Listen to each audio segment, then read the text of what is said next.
Ça commence par un D, ça termine par un Z, c'est Davy Rodriguez qui vous parle. Mes amis, la France est-elle en phase de pré-guerre? La France s'apprête-t-elle à rentrer en guerre avec cette Russie qui a osé espionner la base de Ilong en Bretagne, mes amis? 90% de l'arsenal nucléaire français se trouve là-bas. La Russie a osé nous espionner. Est-on sûr que ce sont les Russes? Pas forcément. Est-ce que véritablement il s'agissait d'une puissance étrangère? On ne le sait pas non plus.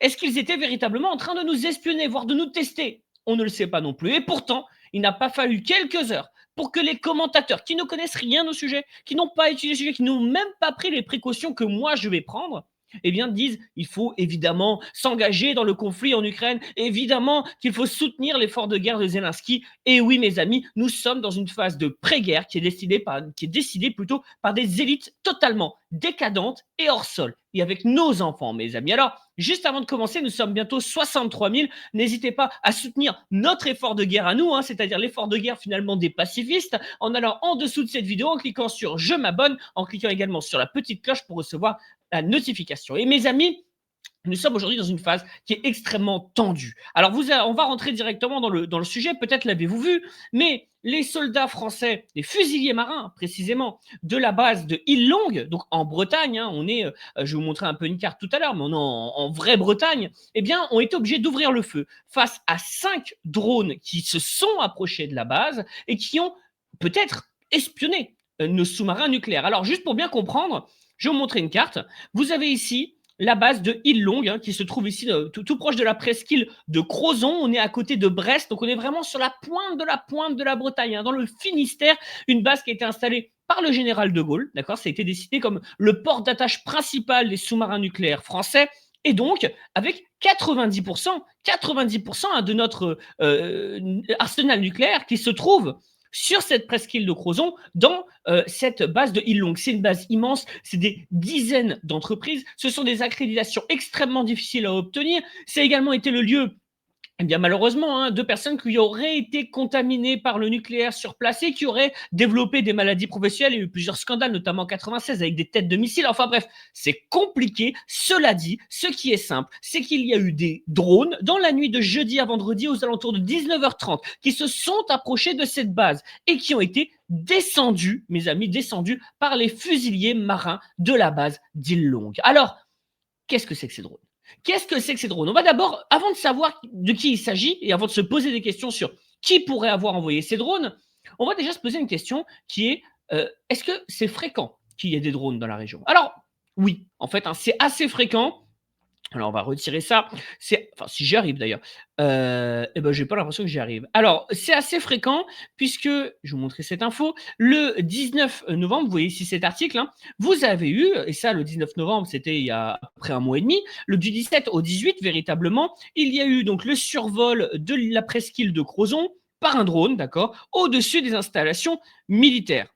Est-ce que c'est fréquent? Oui, c'est tellement fréquent qu'il y a eu aussi, nous dit-on dans l'article, il y a eu des précédents, comment 2020, et donc ça arrive fréquemment qu'il y ait des objets volants non autorisés dans cette zone, évidemment, qui est interdite au survol, qu'il y ait des objets volants qui s'y baladent. Ça s'est déjà produit il y a 15 jours, ça s'est produit en 2020, nous n'étions pas en tension avec la Russie, donc il y a déjà eu des précédents. Alors, j'ai entendu et j'ai lu que ce serait le chef d'État qui pourrait donner lui-même l'ordre d'abattre tout objet volant au-dessus de la base. Alors, c'est un reportage qui date d'il y a quelques années déjà, mais en tout cas, ça pourrait être le président Emmanuel Macron lui-même qui a ordonné aux fusiliers marins de descendre les 5 drones qui se trouvaient au-dessus de la presqu'île de Crozon. C'est possible, mes amis. Alors, déjà, on sait qu'il y a eu des drones qui ont déjà survolé cette zone.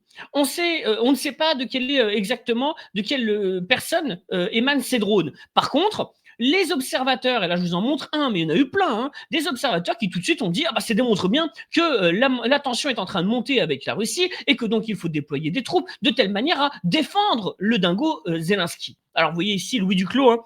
Alors Louis Duclos, de mémoire, je crois que c'est lui qui avait d'ailleurs reconnu être payé par Taïwan pour faire de la promotion de la souveraineté de Taïwan, donc contre la Chine. Enfin bref, Louis Duclos qui me dit ici, est-ce qu'on se rend compte de ce qui se passe? Alors que l'avion de Zelensky était menacé par des drones en Irlande, Oui, sans doute un peu comme le fameux avion d'Ursula von der Leyen qui aurait été, hein, menacé par, du brouillage russe. Finalement, on a reconnu que c'était absolument faux. Nos marins ouvraient le feu sur d'autres drones survolant notre base navale la plus sensible. Là-dessus, il a raison.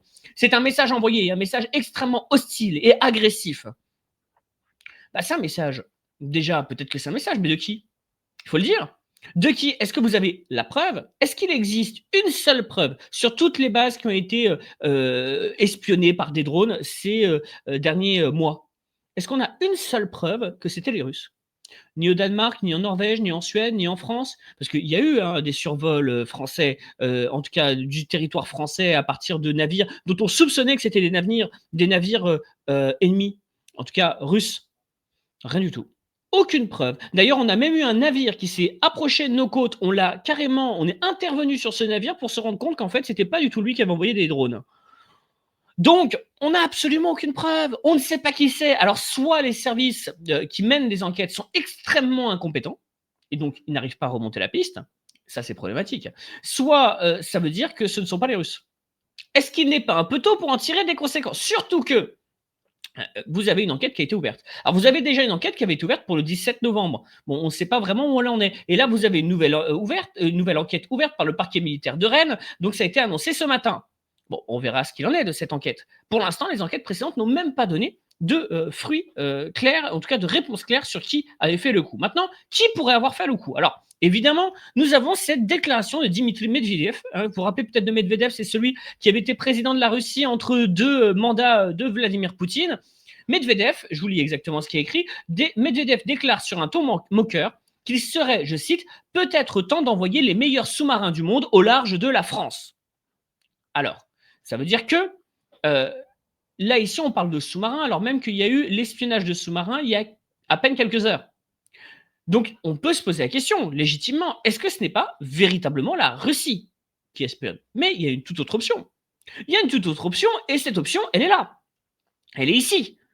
Elle est ici. Vous la voyez, cette option. Hein, notre ami Vladimir Zelensky, hein, le cocaïnomane de Kiev, hein, qui, je vous le rappelle, est actuellement empêtré dans des scandales de corruption terribles, où l'un de ses plus proches conseillers est obligé de démissionner il y a quelques jours, eh bien, ça pourrait être très bien le cocaïnomane de Kiev. Pourquoi?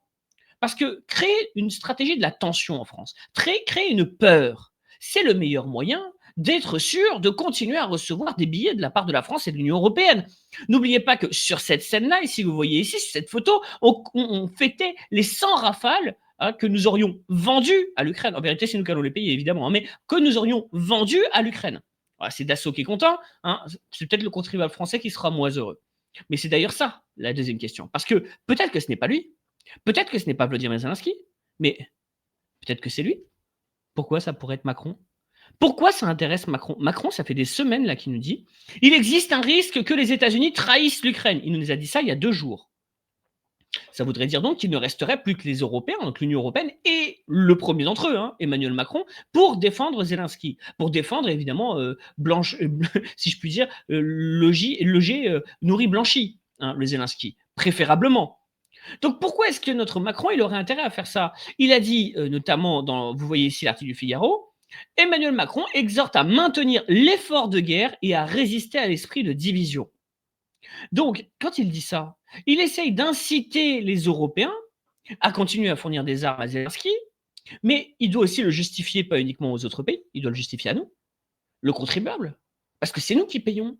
Et peut-être que nous, on n'a pas envie de continuer à payer les conneries de Zelensky et son incapacité à arriver à la paix. Donc peut-être que cet acte-là est aussi un moyen de légitimer la politique internationale d'Emmanuel Macron, qui est de continuer à vendre des armes, à donner des armes, à s'offrir en vérité à l'Ukraine et à s'offrir à l'OTAN. Voilà, moi je mets ici toutes les possibilités. Est-ce qu'il y a déjà eu des grands trucs organisés par des chefs de l'État, des trucs dégueulasses? Oui, bien sûr, rappelez-vous le Rainbow Warrior de Mitterrand. Rappelez-vous toutes les magouilles de Sarkozy, j'en parle même pas, hein, ses relations avec Kadhafi, blabla. Évidemment que les chefs d'État, ils mènent des trucs dégueulasses. Enfin, je veux dire, faut arrêter de rêver. Vous pensez que le général de Gaulle lui-même, et vous le savez comme je peux l'admirer, le général de Gaulle lui-même avait ses propres combines. Ah, vous croyez quand même pas que Foccart, le mec de la France-Afrique, il intervenait tout seul. Évidemment que le général de Gaulle, il avait ses propres combines. Donc, il faut arrêter de faire de l'angélisme. Il est possible qu'Emmanuel Macron soit mêlé là-dedans. C'est pas impossible. Je dis pas que c'est lui, ça peut être dans sa chaîne de commandement, il est peut-être même pas au courant, mais en tout cas, ça peut être une manœuvre du deep state français, de l'État profond français, pour nous amener, encore une fois, plus vers la guerre face à la Russie.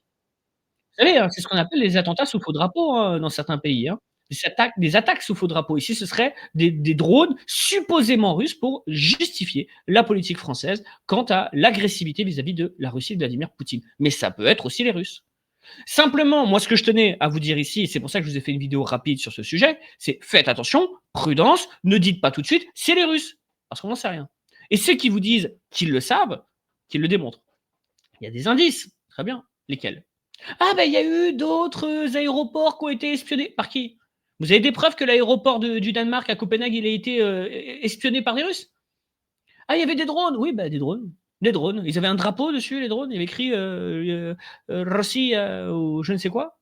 Non, non, vous ne le savez pas. Vous êtes des experts en carton-pâte. D'accord? Il n'y a pas aujourd'hui de preuves que ces drones étaient russes. Ni ceux qui étaient en Europe du Nord, ni ceux qui étaient en France, et ni ceux qui étaient sur la base d'îles Longues. Simplement, il est naturel que les militaires français tirent sur ces drones et qu'il y ait une enquête du parquet militaire de Rennes. C'est tout à fait naturel et c'est exactement comme cela qu'il faut se comporter lorsqu'il y a des incursions sur une base aussi sensible qu'île Longue. Tout à fait. Mes amis, j'espère que cette vidéo vous a plu. N'hésitez pas à aller en dessous, à mettre un petit like, à mettre également je m'abonne, à cliquer sur la cloche. Et mes amis, soutenez l'effort de guerre des pacifistes, c'est-à-dire de ceux qui veulent éviter la guerre avec la Russie. Bon courage à ceux qui vont survivre. Ça commence par un D, ça termine par un Z. C'est Davy Rodriguez qui vous parle.